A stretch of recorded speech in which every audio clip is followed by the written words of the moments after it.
These 5 levers are what made me go from 10K in debt to $1.3 million in cash collected in just 4 years. And it's really quite simple because once you take these 5 things into account, you make it almost impossible for yourself not to get rich or not to get better relationships or not to get healthy as fuck, not to get out of the matrix, really anything that you desire in this life. It's what's helped any accomplished person that I've ever met to this day get to where they are today. And it's what's helped me get here too. Let's get into it. The first lever might seem a little bit obvious, but it's delegation. Stay with me. It's not delegation in the way that you think it is. Oh, just make sure to hire somebody to get back your time. Or it's always good to hire people. It's good to have a team. No, it's a lot deeper than that. I break down delegation into 2 parts, hiring and learning. Now, hiring, if you come from the brick and mortar world of American business, where you might know somebody who owns a business locally, and when you hire an employee, you're paying them at least minimum wage, if not 15 to 20 an hour to find someone even half decent, and you're doing W-2s, there's legality involved, someone could sue you, etc. No, that's not what I mean. We live now in a world where you can hire from anywhere in the world, provide a wage that's more than they're used to, but less than what you would pay in America, and hire top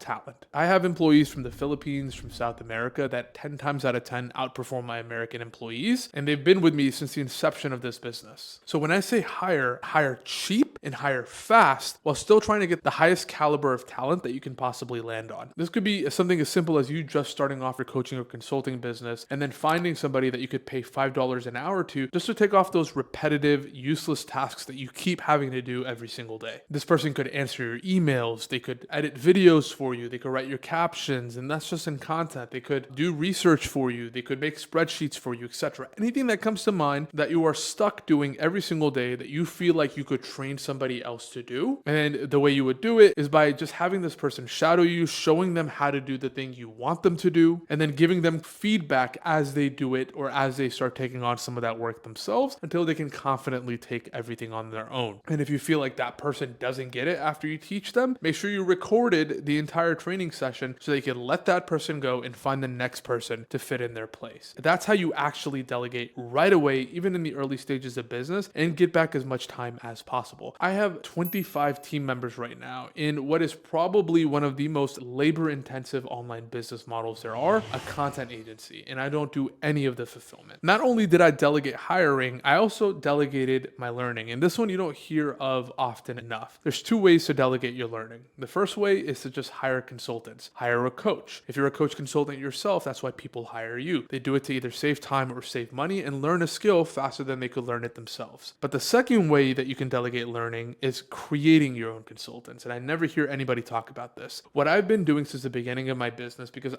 don't have time to sit down and watch every course or watch every YouTube video, read every single book on one single topic. Sometimes even the Spark Notes version isn't enough. I create my own consultants. In fact, my current director right now, 25% of his job is just going and taking courses on my behalf, going and joining mastermind calls on my behalf, and joining some sprints on my behalf, and then taking that and implementing that within the business, and then learning it deeply enough to where if I ask to be taught it to me, he can easily boil it down and just teach me the same thing within 5 minutes that he himself took probably a week or 2 learning. And that's how you create your own consultants. And if you're thinking about the type of person that would make a great consultant for yourself, it's just somebody who's really hungry for knowledge and loves self-learning and self-improvement. That's a little hack for you. Let's move on to the second lever. And that second lever is understanding myself or understanding yourself. What do I mean by this? I knew that I was impulsive. I am impatient. I'm a doer. I love executing. I love getting my hands dirty. I love psychology and seeing what makes people tick and understanding how the human brain works. I love that shit. And I also knew that I was horny as fuck all the time. So knowing all of those things and knowing how some of them could work with my business and some of them could work against it, what did I do? For my impulsivity, I created systems that were repeatable so that I could have this thing continuously running, whether I felt super impulsive that day or not impulsive at all. Second, for impatience, I learned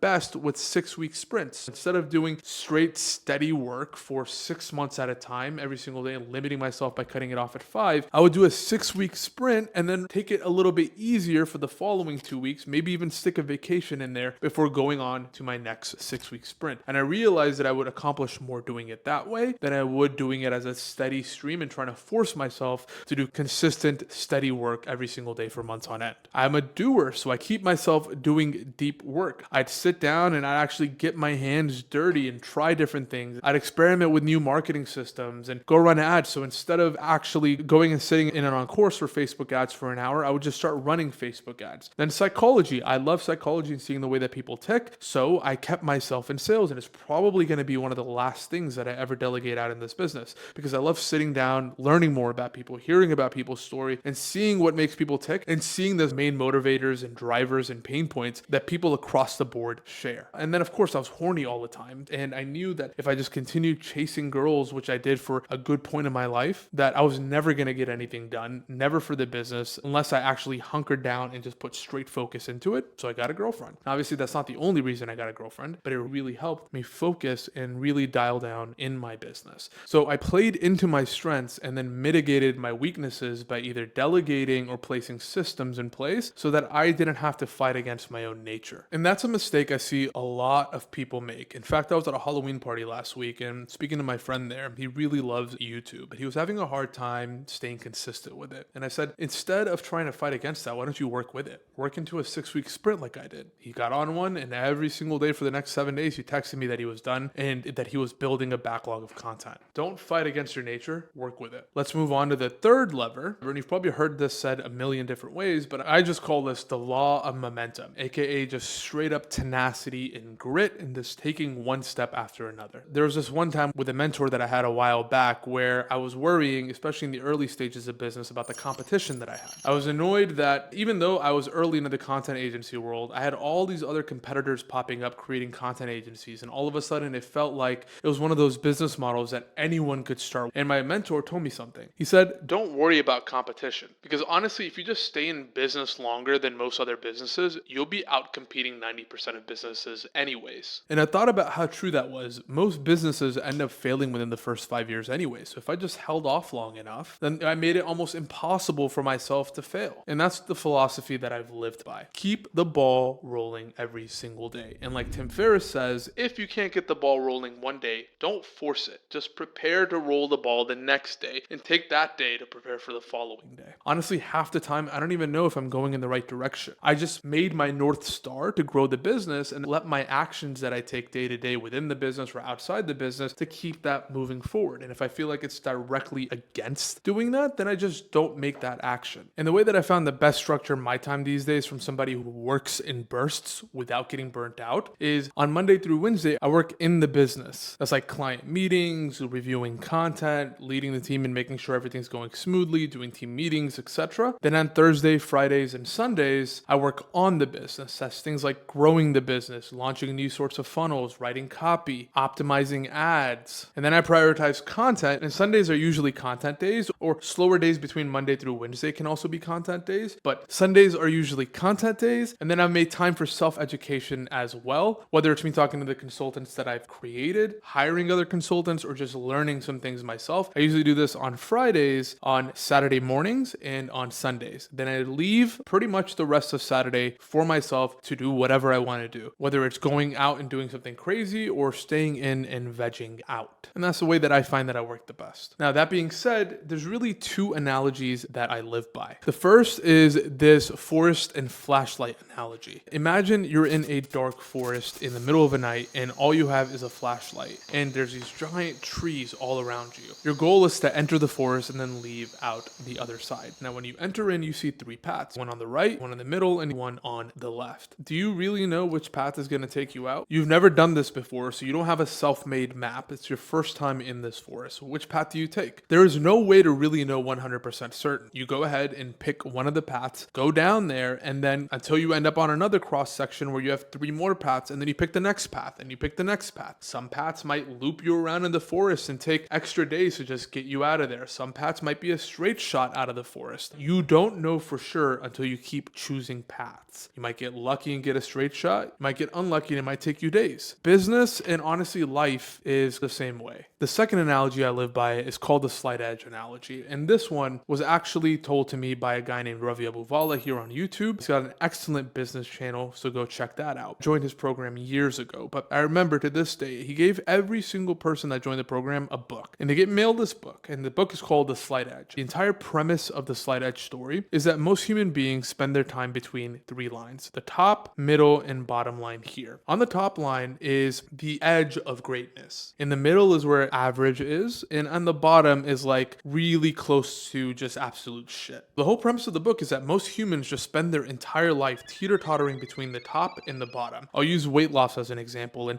honestly my own personal example here. Most of my life I've just teeter-tottered between 150 and 250. Every single time I start getting fat, I'm like, oh shit, I'm getting fat, I'm gonna kick my ass into high gear, and I start losing weight, and I get to the bottom and I'm like, oh, I'm pretty comfortable, I've lost a lot of weight now, I think I can eat whatever I want again, and I start gaining weight again, and I just teeter-totter. And that's where most people spend their time. So how do you break past the edge of greatness? In the case of losing weight, that would be me hitting the gym and really hitting my macros consistently for long periods of time, and then finally getting the body that I've always dreamt of. How do you actually get there? That's just through consistent, small action every single day, and fighting complacency and fighting comfortableness. I haven't managed to do that with my health, but I have managed to do that in business. I have to remind myself, even when I get comfortable, even when I had a $10,000 day, even when I sign 2 clients in one day or 3 clients in one day, which is good for me where I am right now, I get excited for a day, I might celebrate, and then it's just back to work the following day. And with that, let's move on to the fourth lever that I've learned throughout these 4 years in business.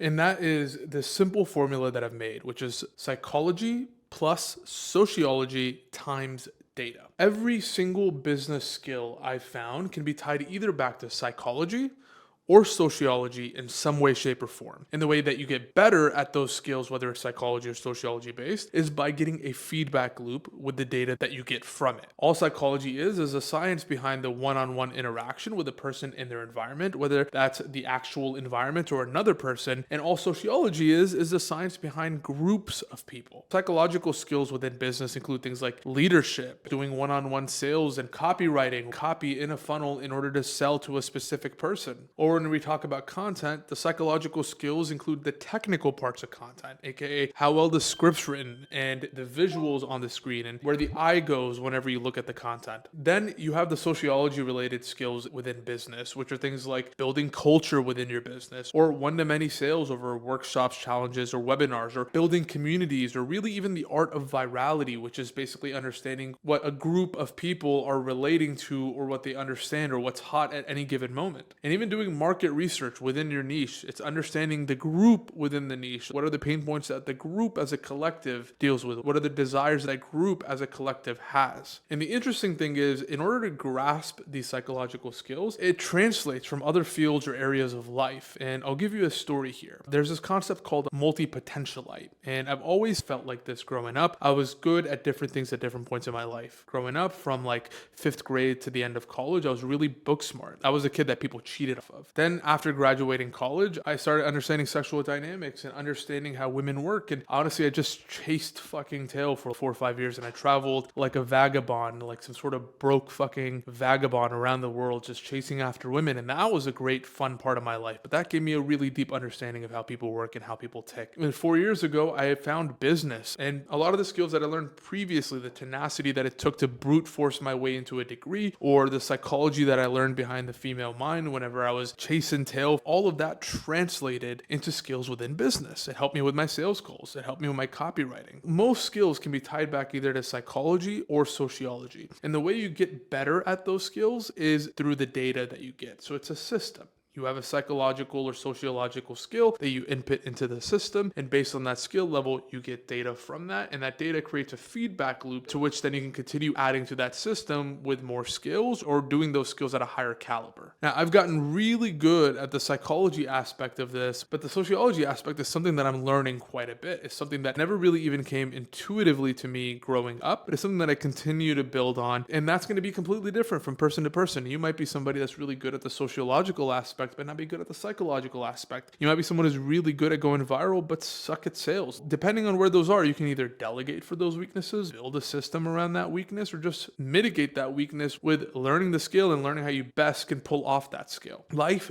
being a game of skills, and it's how you level up in life. Learning psychology and sociological skills, then using data to create a feedback loop is how you play the game. It's how you get better. And then finally, let's move on to lever 5. I would probably say this is the most important lever that I've came up with. And I call this the SEDPA cycle. And the cycle has 5 parts: skills, which lead to then experimentation, which then lead to discipline, which then lead to profits, which then lead to abundance, which gives you more time to get more skills. Skills are psychological, sociological skills that you're picking up within business. As you start picking up these skills, you have room to experiment, to see what works, what doesn't. People might start paying you and you experiment on their dollar, or you experiment with your own money that you perhaps earned from your 9 to 5. From there, once you figure out what works, you hunker down, and using discipline and knowing yourself, you then consistently take action every single day, no matter what, to get better and better at that skill or set of skills. From there, you have money that starts coming in, and more money, and serious money, till you have more than you can handle. And at the pinnacle of abundance, you have absolute abundance. Absolute abundance would be confidently knowing that you could lose everything tomorrow and then go back to where you were the day after. With abundance comes options, and having options in business means you're never going to be broke again. And this cycle applies to anything in the game of life. It applies to health. So for example, you learn the skill of weightlifting. So you start experimenting, seeing how your body reacts to certain things, eating certain macros, seeing which weights get you more muscle, seeing which parts of your body are the weakest and the strongest. Then once you find that routine, or you find out how your body works, you just get disciplined. You work out day after day until you go past that slight edge into past the line of greatness. And on its way up, you start seeing muscle and more muscle and more muscle. And hopefully you can get past that line of greatness and get your dream body that you've always wanted. And then you start getting abundance. You've done it once and you've gained muscle, and you could do it again. And you know what it takes to actually get there, which then lets you create more skills. Perhaps you start focusing on cardiovascular health, etc. Same thing with women. You start off hopeless with women. No one knows how to talk to a girl the moment they get out of their womb. You start talking to a few girls, whether it's in 5th grade or 10th grade or wherever. You experiment, seeing what works. Some things work, some things get you slapped in the face. Then from there, if you really want to turn it into a skill, you start getting really disciplined and going out all the time and talking to women all the time, dating all the time. And then from there, you start meeting very beautiful women, and you start getting laid a lot, and you start getting girlfriends a lot. And then from there, you have abundance and options. It really applies to any skill in life. The SEDPA cycle. Learn it. And that's really the 5th lever that I continue to go down. I say I'm at abundance, but not absolute abundance. So what I continue to strive for is absolute abundance while I keep building skills. Those are the 5 levers that took me to 1.3 million cash collected from being 10K in debt just 4 years ago. And a big part of my journey of what really helped me make that money was Instagram and social media as a whole. And one of the first skills that I learned with Instagram was the art of writing a good script, was the art of making good content. So right here, I've linked a video that'll show you exactly how step by step to write your own first script using my really easy to understand Have PC formula. Go check that video out, and I'll see you in the next video.